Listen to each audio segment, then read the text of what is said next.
welcome to the Reading Corner. I'm your host, Renee. You might be noticing, if you've watched any of my previous episodes, that I'm doing it a little differently this time. We're going to see how it works, see what happens. Let me know if you like it. And also, yay, it's spooky season! Ba-ba-ba-bam! So, with spooky season, I decided to read a story in the public domain that I've never seen the movie of. It has a movie featuring Johnny Depp. But it's Sweeny Todd and the String of Pearls, written by James Malcolm Rymer. So we're going to see what this book's all about. And yeah, let's jump into it, shall we? Sweeny Todd, the String of Pearls, written by James Malcolm Rymer. Chapter 1. The Strange Customer at Sweeny Todd's. Before Fleet Street had reached its present importance, and when George III was young, and the two figures who used to strike the chimes at old St. Dunstan's church were in all their glory, being a great impediment to errand boys on their progress, and a matter of gaping curiosity to country people, there stood close to the sacred edifice a small barber shop, which was kept by a man of the name of Sweeny Todd. How it was that he came by the name of Sweeny, as a Christian appellation, we are at a loss to conceive. But such was his name, as might be seen in extremely corpulent yellow letters over his shop window by anyone who chose there to look for it. Barbers by that time in Fleet Street had not become fashionable, and no more dreamt of calling themselves artists than of taking the Tower by storm. Moreover, they were not, as they are now, constantly slaughtering fine fat bears, and yet somehow people had hair on their heads just the same as they have at present, without the aid of that unctuous auxiliary. Moreover, Sweeny Todd, in common with his brethren those really primitive sorts of times, did not think it at all necessary to have any waxen effigies of humanity in his window. There was no languishing young lady looking over the left shoulder in order that a profusion of auburn tresses might repose upon her lily neck. And great conquerors and great statesmen were not then, as they are now, held up to public ridicule with dabs of rouge upon their cheeks, a quantity of gunpowder scattered in for a beard, and some bristles sticking on end for eyebrows. No, Sweeny Todd was a barber of the old school, and he never thought of glorifying himself on account of any extraneous circumstance. If he had lived in Henry VIII's place, it would have been all the same to him as Henry VIII's dog kennel, and he would scarcely have believed human nature to be so green as to pay an extra 6pence to be shaven and shorn in any particular locality. A long pole, painted white with a red stripe curling spirally round it, projected into the street from his doorway, and on one of the panes of glass in his window was presented the following couplet: "Easy shaving for a penny, as good as you will find any." We do not put these lines forth as a specimen of the poetry of the age. They may have been the production of some young Templar, but if they were a little wanting in poetic fire, that was amply made up by the clear and precise manner in which they set forth what they intended.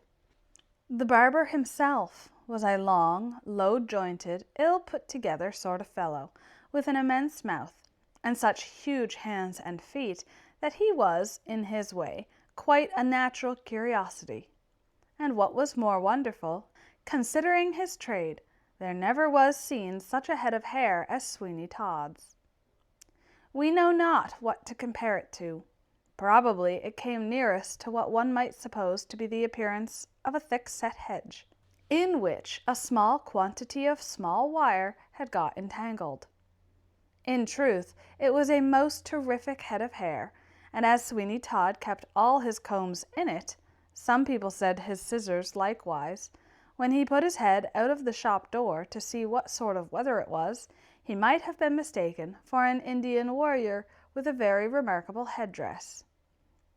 He had a short, disagreeable kind of unmirthful laugh, which came in at all sorts of odd times when nobody else saw anything to laugh at all, and which sometimes made people start again, especially when they were being shaved.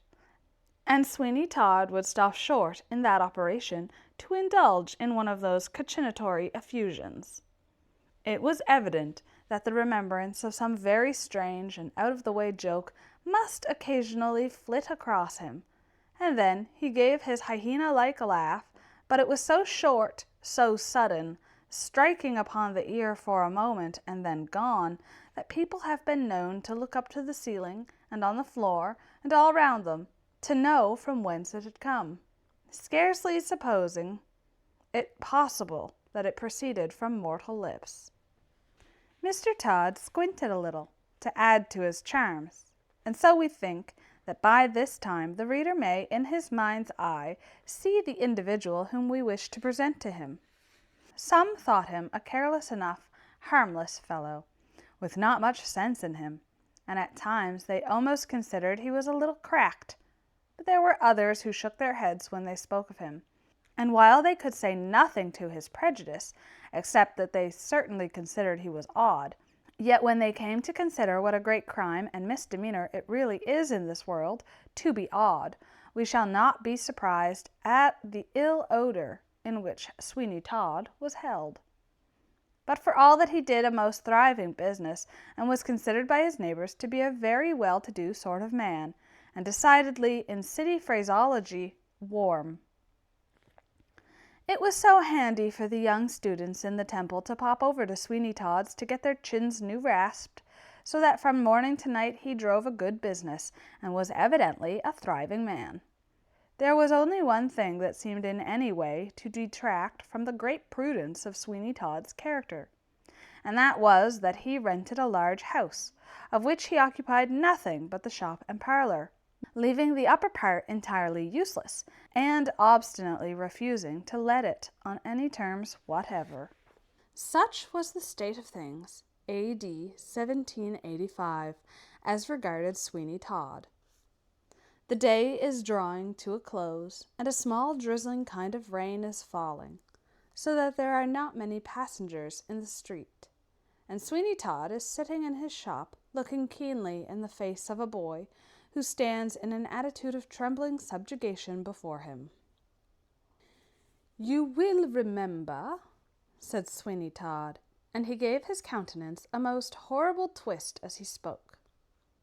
"You will remember, Tobias Ragg, that you are now my apprentice, that you have of me had board, washing, and lodging, with the exception that you don't sleep here, that you take your meals at home, and that your mother, Mrs. Ragg, does your washing, which she may very well do, being a laundress in the Temple, and making no end of money.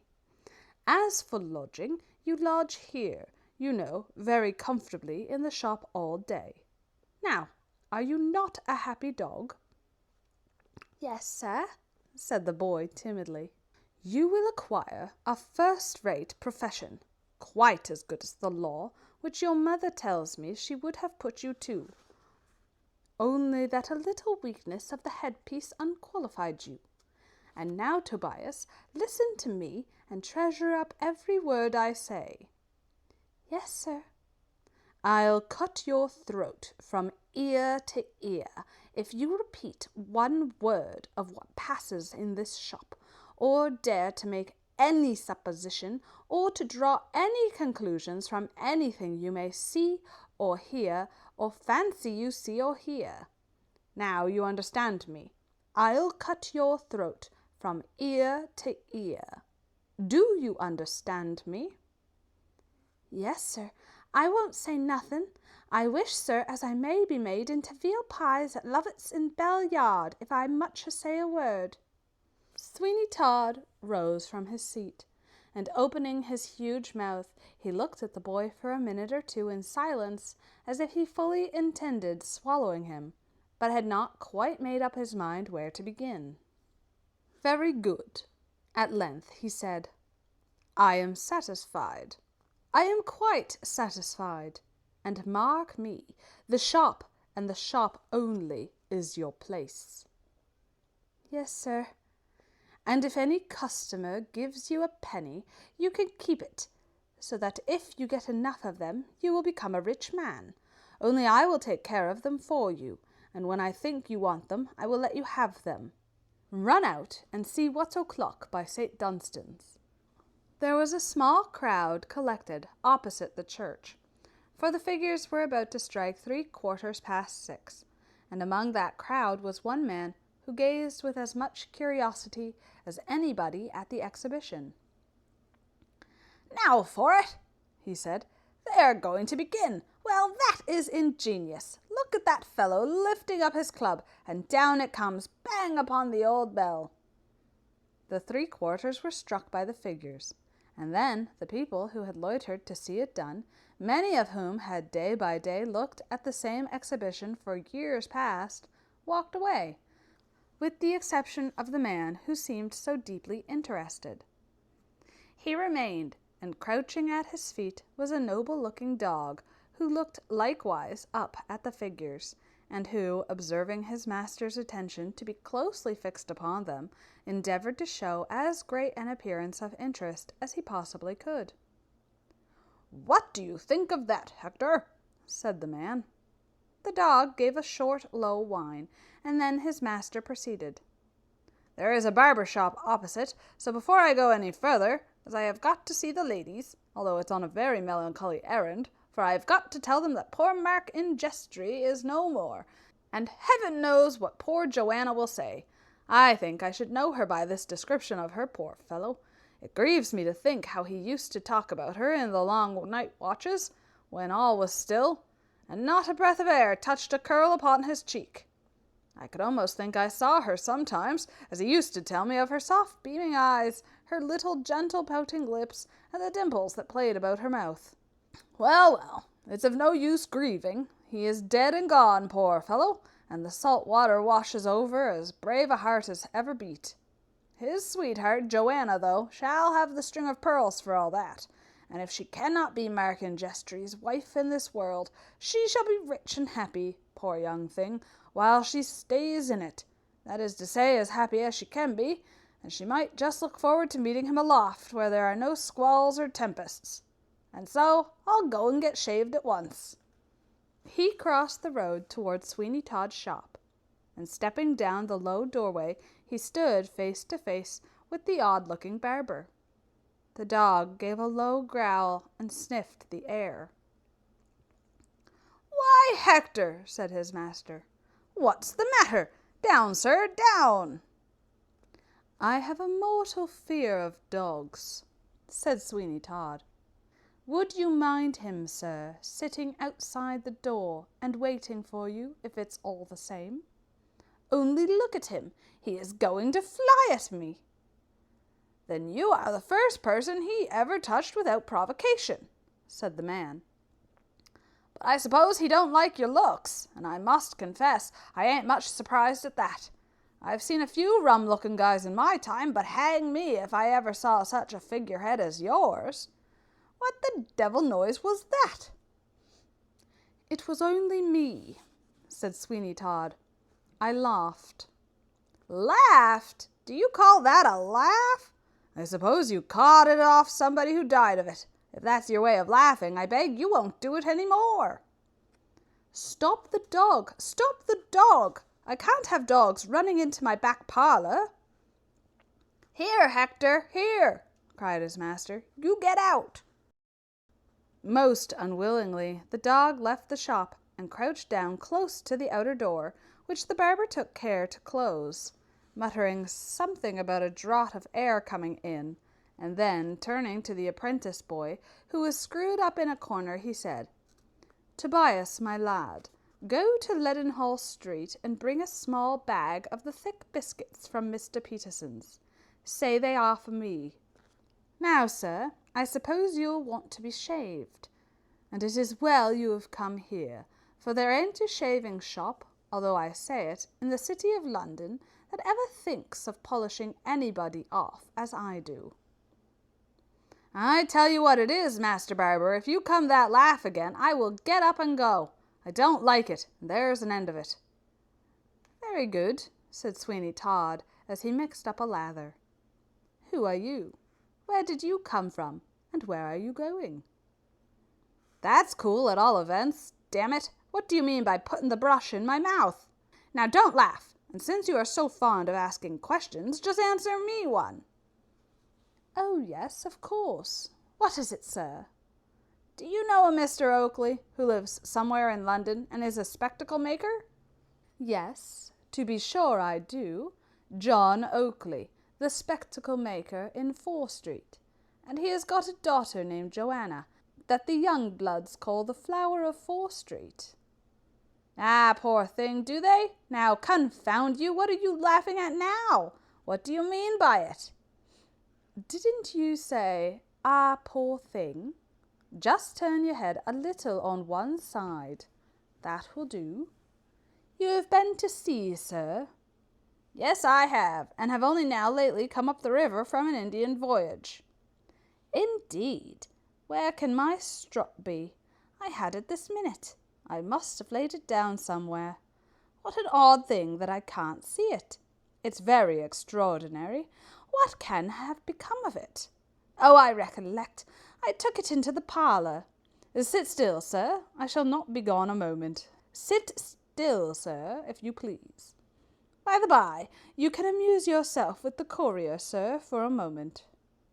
Sweeny Todd walked into the back parlour and closed the door. There was a strange sound suddenly, compounded of a rushing noise and then a heavy blow, immediately after which Sweeny Todd emerged from his parlour, and folding his arms he looked upon the vacant chair where his customer had been seated. But the customer was gone, leaving not the slightest trace of his presence behind except his hat. And that Sweeny Todd immediately seized and thrust into a cupboard that was at one corner of the shop. "What's that?" he said. "What's that? I thought I heard a noise."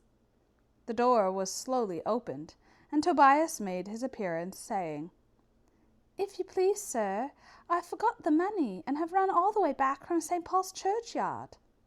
In 2 strides Todd reached him, and clutching him by the arm, he dragged him into the furthest corner of the shop, and then he stood opposite to him, glaring him full in the face with such a demonic expression that the boy was frightfully terrified. "Speak!" cried Todd. "Speak, and speak the truth, or your last hour is come. How long were you peeping through the door before you came in?" "Peeping, sir?" "Yes, peeping. Don't repeat my words, but answer me at once. You will find it better for you in the end." "I wasn't peeping, sir, at all." Sweeny Todd drew a long breath as he then said, in a strange, shrieking sort of manner, which he intended, no doubt, should be jocose, "Well, well, very well. If you did peep, what then? It's no matter. I only wanted to know, that's all. It was quite a joke, wasn't it? Quite funny, though rather odd, eh? Why don't you laugh, you dog? Come now, there is no harm done. Tell me what you thought about it at once, and we will be merry over it. Very merry." "I don't know what you mean, sir," said the boy, who was quite as much alarmed at Mr. Todd's mirth as he was at his anger. "I don't know what you mean, sir. I only just came back because I hadn't any money to pay for the biscuits at Peterson's." "I mean nothing at all," said Todd, suddenly turning upon his heel. "What's that scratching at the door?"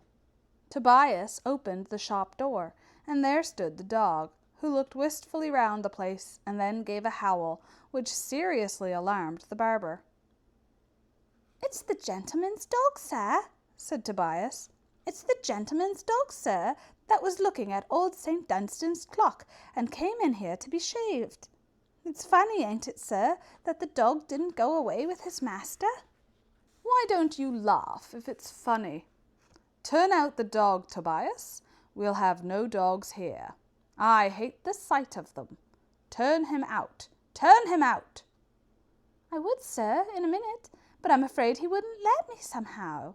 Only look, sir, look. See what he is at now. Did you ever see such a violent fellow, sir? Why, he will have down the cupboard door."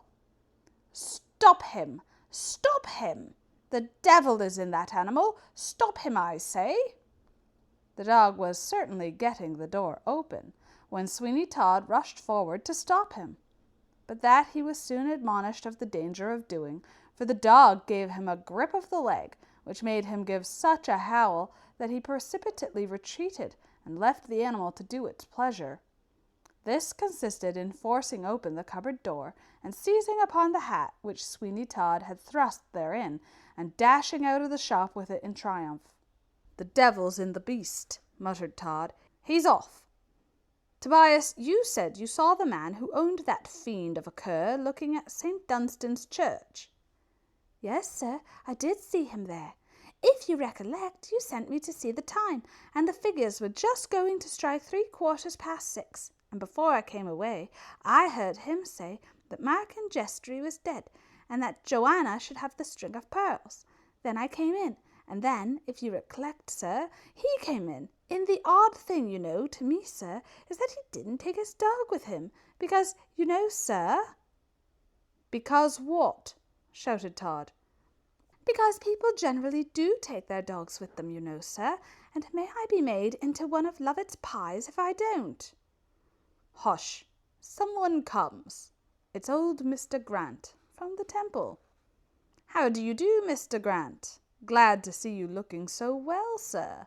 It does one's heart good to see a gentleman of your years looking so fresh and hearty.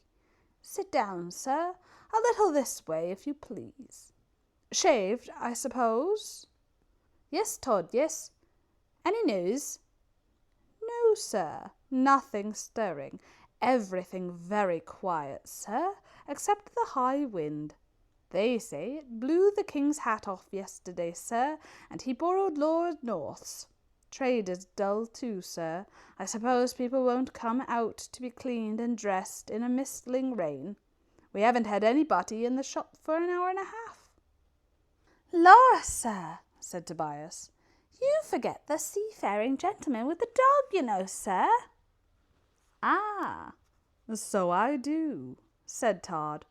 "He went away, and I saw him get into some disturbance, I think, just at the corner of the market." "I wonder I didn't meet him, sir," said Tobias, "for I came that way, and then it's so very odd leaving his dog behind him." "Yes, very," said Todd. "Will you excuse me a moment, Mr. Grant? Tobias, my lad, I just want you to lend me a hand in the parlour." Tobias followed Todd very unsuspectingly into the parlour, but when they got there and the door was closed, the barber sprang upon him like an enraged tiger, and grappling him by the throat, he gave his head such a succession of knocks against the wainscot that Mr. Grant must have thought that some carpenter was at work. Then he tore a handful of his hair out, after which he twisted him round and dealt him such a kick that he was flung sprawling into a corner of the room, and then, without a word, the barber walked out again to his customer and bolted his parlour door on the outside, leaving Tobias to digest the usage he had received at his leisure, and in the best way he could. When he came back to Mr. Grant, he apologized for keeping him waiting by saying, "It became necessary, sir, to teach my new apprentice a little bit of his business. I have left him studying it now. There is nothing like teaching young folks at once." "Ah," said Mr. Grant with a sigh, "I know what it is to let young folks grow wild, for although I have neither chick nor child of my own, I had a sister's son to look to, a handsome, wild, harum-scarum sort of fellow, as like me as one pea is like another. I tried to make a lawyer of him, but it wouldn't do, and it's now more than 2 years ago he left me altogether, and yet there were some good traits about Mark." "Mark, sir? Did you say Mark?" "Yes, that was his name, Mark in Jestry. God knows what's become of him." "Oh," said Sweeny Todd, and he went on lathering the chin of Mr. Grant. Chapter 2. The Spectacle Maker's Daughter. Joanna, my dear, do you know what time it is? Joanna, I say, my dear, are you going to get up? Here's your mother has trotted out to Parson Lupin's, and you know I have got to go to Alderman Jude's house in Cripplegate the first thing, and I haven't had a morsel of breakfast yet. Joanna, my dear, do you hear me?"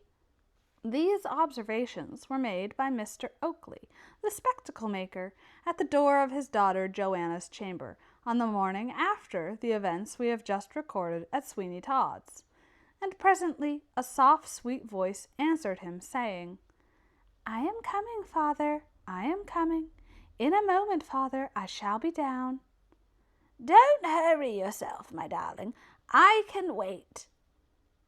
The little old spectacle maker descended the staircase again, and sat down in the parlor at the back of the shop, where in a few moments he was joined by Joanna, his only and his much-loved child. She was indeed a creature of the rarest grace and beauty.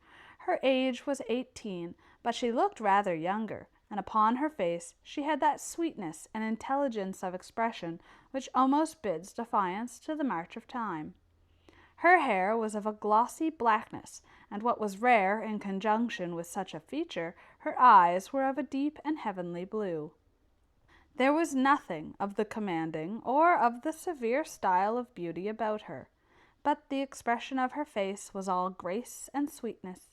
It was one of those countenances which one could look at for a long summer's day, as upon the pages of some deeply interesting volume, which furnished the most abundant food for pleasant and delightful reflection. There was a touch of sadness about her voice, which, perhaps, only tended to make it the more musical, although mournfully so, and which seemed to indicate that at the bottom of her heart there lay some grief which had not yet been spoken, some cherished aspiration of her pure soul, which looked hopeless as regards completion, some remembrance of a former joy which had been turned to bitterness and grief. It was the cloud in the sunny sky, the shadow through which there still gleamed bright and beautiful sunshine, but which still proclaimed its presence. "I have kept you waiting, father," she said, as she flung her arms about the old man's neck. "I have kept you waiting." "Never mind, my dear, never mind. Your mother is so taken up with Mr. Lupin that you know, this being Wednesday morning, she is off to her prayer meeting, and so I have had no breakfast, and really I think I must discharge Sam." "Indeed, father, what has he done?" "Nothing at all, and that's the very reason. I had to take down the shutters myself this morning, and what do you think for? He had the coolness to tell me he couldn't take down the shutters this morning or sweep out the shop because his aunt had the toothache." "A poor excuse, father," said Joanna, as she bustled about and got the breakfast ready. "A very poor excuse." "Poor indeed, but his month is up today, and I must get rid of him. But I suppose I shall have no end of bother with your mother, because his aunt belongs to Mr. Lupin's congregation. But as sure as this is the 20th day of August—" "It is the 20th day of August," said Joanna, as she sank into a chair and burst into tears. "It is, it is. I thought I could have controlled this, but I cannot, father, I cannot. It was that which made me late. I knew mother was out. I knew that I ought to be down and attending upon you, and I was praying to heaven for strength to do so, because this was the 20th of August. Joanna spoke these words incoherently and amidst sobs, and when she had finished them, she leant her sweet face upon her small hands and wept like a child. The astonishment, not unmingled with positive dismay, of the old spectacle maker was vividly depicted on his countenance, and for some minutes he sat perfectly aghast, with his hands resting on his knees and looking into the face of his beautiful child. That is to say, as much as he could see of it between those little taper fingers that were spread upon it, as if he were newly awakened from some dream. "Good God, Joanna," he said at length, "what is this? My dear child, what has happened? Tell me, my dear, unless you wish to kill me with grief." "You shall know, father," she said. I did not think to say a word about it, but considered I had strength enough of mind to keep my sorrows in my own breast. But the effort has been too much for me, and I have been compelled to yield. If you had not looked so kindly on me, if I did not know that you loved me as you do, I should easily have kept my secret, but knowing that much I cannot." "My darling," said the old man, "you are right there. I do love you. What would the world be to me without you? There was a time, 20 years ago, when your mother made up much of my happiness. But of late, what with Mr. Lupin, and psalm singing, and tea drinking, I see very little of her, and what little I do see is not very satisfactory. Tell me, my darling, what is it that vexes you, and I'll soon put it to rights. I don't belong to the city train bands for nothing." "Father, I know that your affection would do all for me that it is possible to do, but you cannot recall the dead to life. And if this day passes over and I see him not, or hear not from him, I know that, instead of finding a home for me whom he loved, he has, in the effort to do so, found a grave for himself. He said he would. He said he would." Here she wrung her hands and wept again, and with such a bitterness of anguish that the old spectacle-maker was at his wit's end, and knew not what on earth to do or say. My dear," he cried, "who is he? I hope you don't mean—" "Hush, father, hush! I know the name that is hovering on your lips, but something seems even now to whisper to me he is no more. And being so, speak nothing of him, father, but that which is good." "You mean Markin Jestry?" "I do, and if he had 1,000 faults, he at least loved me. He loved me truly and most sincerely." "My dear," said the old spectacle-maker, "you know that I wouldn't for all the world say anything to vex you, nor will I. But tell me what it is that makes this day more than any other so gloomy to you." "I will, father. You shall hear.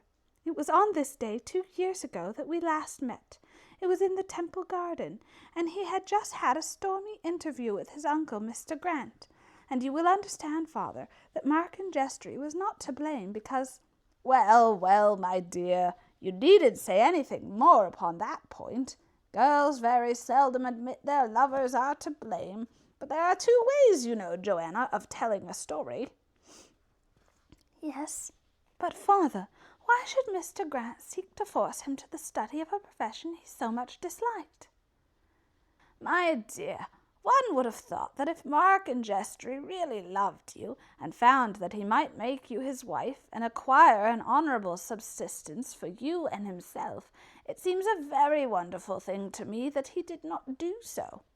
You see, my dear, he should have liked you well enough to do something else that he did not like." "Yes, but father, you know it is hard, when disagreements once arise, for a young ardent spirit to give in entirely. And so from one word poor Mark, in his disputes with his uncle, got to another, when perhaps one touch of kindness or conciliation from Mr. Grant would have made him quite pliant in his hands." "Yes, that's the way," said Mr. Oakley. "There is no end of excuses. But go on, my dear, go on, and tell me exactly how this affair now stands." "I will, father. It was this day 2 years ago, then, that we met, and he told me that he and his uncle had at last quarrelled irreconcilably, and that nothing could possibly now patch up the difference between them. We had a long talk." "Ah, no doubt of that." "And at length he told me that he must go and seek his fortune, that fortune which he hoped to share with me. He said that he had an opportunity of undertaking a voyage to India, and that if he were successful he should have sufficient to return with, and commence some pursuit in London more congenial to his thoughts and habits than the law." "Ah, well, what next?" "He told me that he loved me." "And you believed him?" "Father, you would have believed him had you heard him speak. His tones were those of such deep sincerity that no actor who ever charmed an audience with an unreal existence could have reached them. There are times and seasons when we know that we are listening to the majestic voice of truth, and there are tones which sink at once into the heart, carrying with them a conviction of their sincerity, which neither time nor circumstance can alter, and such were the tones in which Mark and Jestry spoke to me. And so you suppose, Joanna, that it is easy for a young man who has no patience or energy enough to be respectable at home to go abroad and make his fortune? Is idleness so much in request in other countries that it receives such a rich reward, my dear? You judge him harshly, father. You do not know him. Heaven forbid that I should judge anyone harshly, and I will freely admit that you may know more of his real character than I can, who of course has only seen its surface. But go on, my dear, and tell me all. We made an agreement, father, that on that day 2 years he was to come to me, or send me some news of his whereabouts. If I heard nothing of him, I was to conclude he was no more, and I cannot help so concluding now. But the day has not yet passed. I know it has not, and yet I rest upon but a slender hope, father. Do you believe that dreams ever really shadow forecoming events? I cannot say, my child. I am not disposed to yield credence to any supposed fact because I have dreamt it, but I must confess to having heard some strange instances where these visions of the night have come strictly true. Heaven knows but this may be one of them. I had a dream last night. I thought that I was sitting upon the seashore, and that all before me was nothing but a fathomless waste of waters. I heard the roar and the dash of the waves distinctly, and each moment the wind grew more furious and fierce, and I saw in the distance a ship. It was battling with the waves, which at one moment lifted its mountains high, and at another plunged it far down into such an abyss that not a vestige of it could be seen, but the topmost spars of the tallest masts. And still the storm increased each moment in its fury, and ever and anon there came a strange sullen sound across the waters, and I saw a flash of fire, and I knew that those in the ill-fated vessel were thus endeavouring to attract attention and some friendly aid. Father, from the first to the last I knew that Mark and Jestry was there. My heart told me so. I was certain he was there, and I was helpless, utterly and entirely unable to lend the slightest aid. I could only gaze upon what was going forward as a silent and terrified spectre of the scene.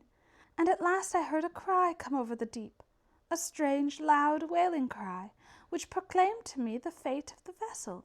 I saw its mast shiver for a moment in the blackened air, and then all was still for a few seconds, until there arose a strange wild shriek that I knew was the despairing cry of those who sank, never to rise again in that vessel. Oh, it was a very frightful sound. It was a sound to linger on the ears and haunt the memory of sleep. It was a sound never to be forgotten when once heard, but such as might again and again be remembered with horror and affright. And all this was in your dream? It was, father, it was. And you were helpless? I was, utterly and entirely helpless. It was very sad. It was, as you shall hear. The ship went down, and that cry that I had heard was the last despairing one given by those who clung to the wreck with scarce a hope, and yet because it was their only refuge, for where else had they to look for the smallest ray of consolation? Where else, save in the surging waters, were they to turn for safety? Nowhere. All was lost. All was despair. I tried to scream. I tried to cry aloud to heaven to have mercy upon those brave and gallant souls who had trusted their dearest possession, life itself, to the mercy of the deep. And while I tried to render so inefficient succour, I saw a small speck in the sea, and my straining eyes perceived that it was a man floating and clinging to a piece of the wreck, and I knew it was Mark and Jestry. But, my dear, surely you are not annoyed at a dream? It saddened me. I stretched out my arms to save him. I heard him pronounce my name and call upon me for help. It was all in vain. He battled with the waves as long as human nature could battle with them. He could do no more, and I saw him disappear before my anxious eyes. Don't say you saw him, my dear. Say you fancy you saw him. It was such a fancy as I shall not lose the remembrance of it for many a day. Well, after all, my dear, it's only a dream, and it seems to me, without at all adverting to anything that should give you pain as regards Mark and Jestry, that you made a very foolish bargain. For only consider how many difficulties might arise in the way of his keeping faith with you. You know I have your happiness so much at heart that, if Mark had been a worthy man and an industrious one, I should not have opposed myself to your union. But believe me, my dear Joanna, that a young man with great faculties for spending money and none whatever for earning any is just about the worst husband you could choose, and such a man was Mark Jestry. But come, we will say nothing of this to your mother. Let the secret, if we may call it such, rest with me, and if you can inform me in what capacity and in what vessel he left England, I will not carry my prejudice so far against him as to hesitate about making what inquiries I can concerning his fate. I know nothing more, father. We parted and never met again. Well, well, dry your eyes, Joanna, and as I go to Alderman Judd's, I'll think over the matter, which after all may not be so bad as you think. The lad is a good enough looking lad, and has, I believe, a good ability, if he would put it to some useful purpose. But if he goes scampering about the world in an unsettled manner, you are well rid of him, and as for his being dead, you must not conclude that by any means, for somehow or another, like a bad penny, these fellows always come back. There was more consolation in the kindly tone of the spectacle maker than in the words he used. But, upon the whole, Joanna was well enough pleased that she had communicated the secret to her father, for now, at all events, she had someone to whom she could mention the name of Mark Jestry, without the necessity of concealing the sentiment with which she did so. And when her father had gone, she felt that by the mere relation of it to him, some of the terrors of her dream had vanished. She sat for some time in a pleasing reverie, till she was interrupted by Sam, the shop-boy, who came into the parlour and said, "Please, Miss Joanna, suppose I was to go down to the Ducks and try to find out for you Mr. Mark Jestry. I say, suppose I was to do that. I heard it all, and if I do find him, I'll soon settle him." "What do you mean?" "I means that I won't stand it. Didn't I tell you, more than 3 weeks ago, as you was the object of my infections? Didn't I tell you that when Aunt died I should come in for the soap and candle business, and make you my missus?"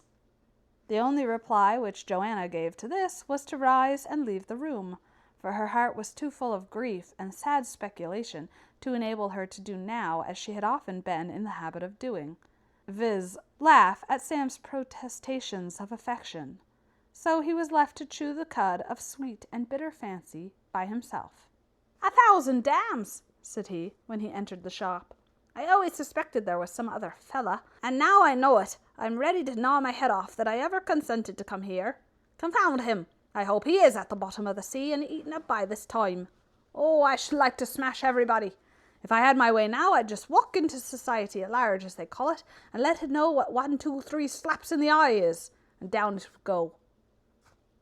Mr. Sam, in his rage, did upset a case of spectacles, which went down with a tremendous crash, and which, however good imitation of the manner in which society at large was to be knocked down, was not likely to be at all pleasing to Mr. Oakley. "I've done it now," he said. "But never mind, I'll try the old dodge whenever I break anything. That is, I'll place it in old Oakley's way and swear he did it. I never knew such an old goose. You may persuade him into anything. The idea now of his pulling down all the shutters this morning because I told him my aunt had the toothache. That was a go, to be sure. But I'll be revenged of that fellow who has took away, I consider, Joanna from me. I'll let him know what a blighted heart is capable of. He won't live long enough to want a pair of spectacles, I'll be bound, or else my name ain't Sam Bolt. And that is where we're going to leave it for today. An interesting start to an interesting story, I think. Join me next time for more of Sweeny Todd. See you later. Bye.